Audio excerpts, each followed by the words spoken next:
ইতিমধ্যে আমরা অনেকে জেনে গিয়েছি সাইবার বুলিংয়ে মামলা করেছেন বেশ কয়েকজন ইউটিউবারদের নামে।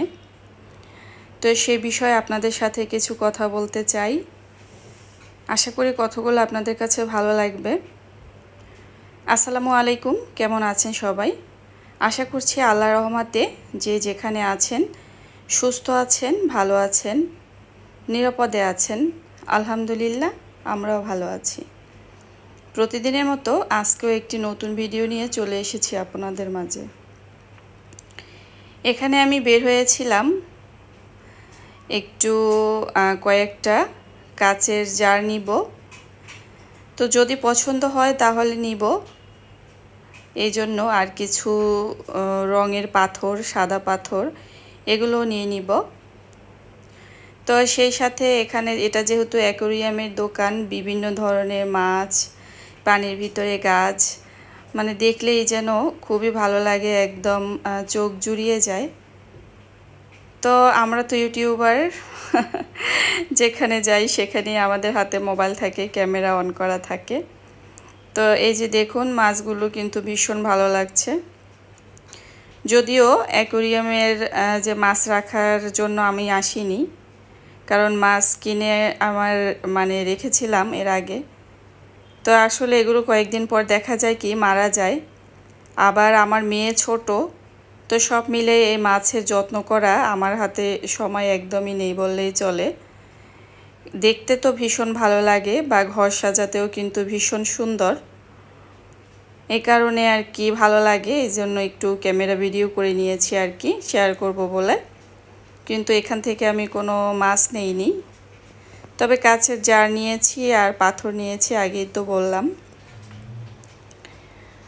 তো যা বলতে চেয়েছিলাম, যে আমাদের ইউটিউবে যারা কাজ করি তাদের ভিতরে খুবই পরিচিত একজন মানুষ, সে হচ্ছে, তার নাম হচ্ছে সোনিয়া আক্তার রিমা আপু। তাকে চেনে না এমন মানুষ হয়তো হাতে গোনা খুবই কম আছে, এবং সে কিন্তু অনেক পরিচিত মানুষ। তো ইদানিং তাকে নিয়ে মানুষ নানা রকমের বাজে মন্তব্য করে ভিডিও তৈরি করছে। আমি এখানে একটা কথাই বলতে চাই, আমরা যেহেতু মুসলিম, তো মুসলিম হয়ে আমরা অন্যের সমালোচনা না করি। কারণ কেনই বা শুধু শুধু অন্যের পাপ আমরা আমাদের নিজের ঘাড়ে নিয়ে আসব, সেটার তো কোনো দরকার নেই। কারণ আমরা নিজেরটা খাই, নিজেরটা পড়ি, অন্যের সমালোচনা না করাই ভালো।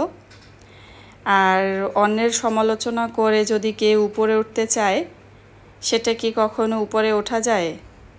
সেটা হয়তো আমার জানা নেই। তবে যাই হোক, ভালো মন্দ প্রতিটা মানুষের ভিতরেই আছে।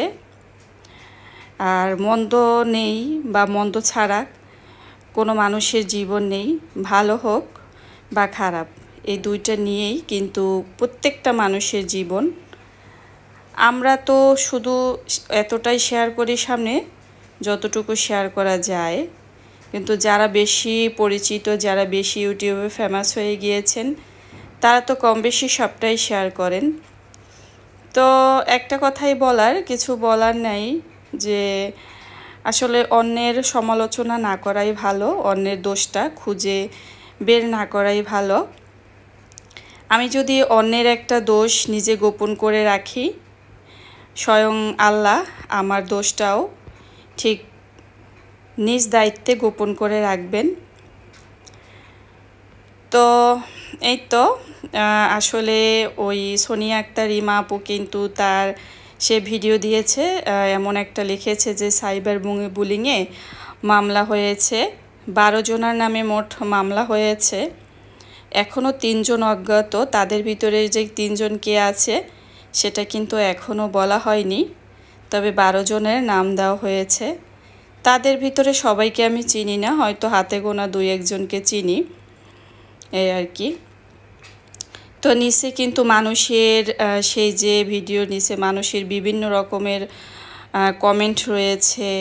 কেউ কেউ বলছে, আপু তুমি আমাদের ভালোবাসা পেয়ে এত উপরে উঠে গিয়েছো, এগুলো যারা খারাপ কমেন্ট করছে তাদের সহ্য হচ্ছে না, তারা কুত্তার মতো তোমার পিছনে লেগে আছে। তো যাই হোক, আসলে এগুলো না করাই ভালো আমার মনে হয়।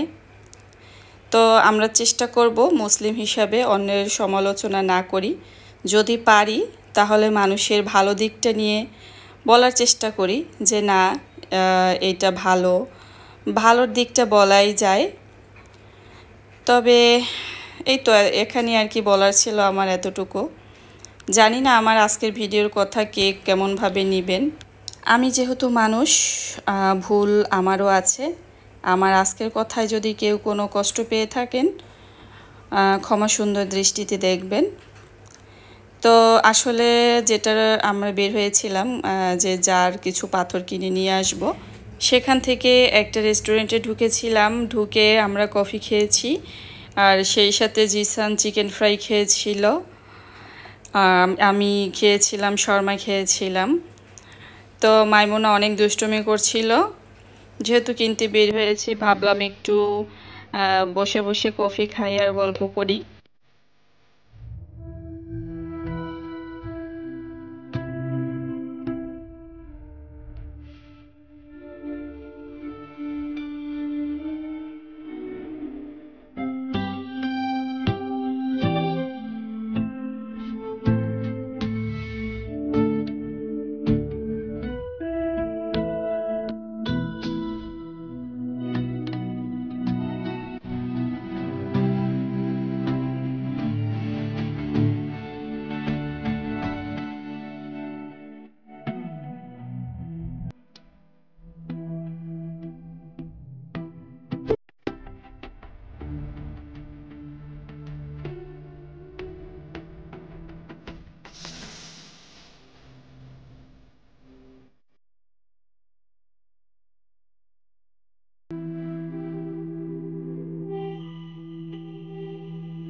তো সবাই ভালো থাকবেন, সুস্থ থাকবেন, সেই কামনায় আজকের মতো এখানেই বিদায় নিচ্ছি। আল্লাহ হাফেজ, আসসালামু আলাইকুম।